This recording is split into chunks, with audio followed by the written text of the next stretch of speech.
नमस्कार, आपण पाहत आहात डीसी न्यूज मराठी. मी आहे आपल्या संगती दिव्या.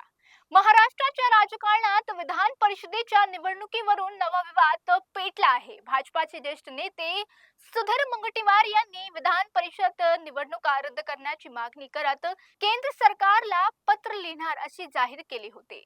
या निवडणुकीमुळे कोणताही फायदा होत नसून स्थानिक स्वराज्य संस्थेमध्ये अस्थिरता निर्माण होत असल्याचा दावा त्यांनी केला. मुनगंटीवार यांच्या व्यक्तित्वावर ठाकरे गटाचे खासदार संजय राऊत यांनी जोरदार पलटवार केला. आज विधान परिषद बरखास्त करण्याची वेळ का आली?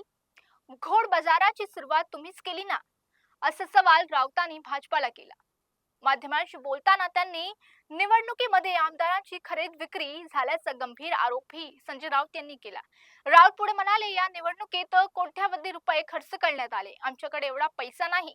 पैसा भाजपा, शिंदे गट आणि अजित पवार गटाकडे आहे. त्यामुळे लोकांना या निवडणुका नकोशा वाटू लागल्या.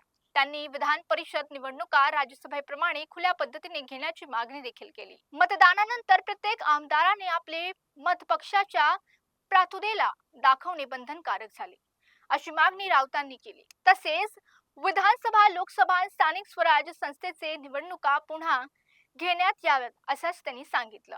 दरम्यान संजय राऊत यांनी मनसे अध्यक्ष राज ठाकरे यांच्यासोबत झालेल्या भेटीबाबतही खुलासा केला. शिवतल येथे झालेल्या भेटीला साहित्य, संस्कृती आणि पर्यटन यांसारख्या विषयावर चर्चा झाल्या त्यांनी सांगितलं. याशिवाय निवडणुका ईव्हीएम ऐवजी मतप्रतिक्रियेद्वारा घेण्याचा मुद्दाही त्यांनी काढला. राज ठाकरे यांनी मतपत्रिकेद्वारा निवडणुका होत नसेल तर निवडणुकांवर बहिष्कार टाकण्याची भूमिका मांडली, असे राऊतांनी सांगितले. हा मुद्दा आपण उद्धव ठाकरे यांसमोरही मांडल्याचे त्यांनी स्पष्ट केले. मतपत्रिकेच्या मागणीसाठी देशव्यापी चर्चा और आंदोलन उभे राहू शकते, असा दावा देखील संजय राऊत यांनी केला. राज्याच्या प्रत्येक घडामोडीसाठी पाहत रहा डीसी न्यूज मराठी.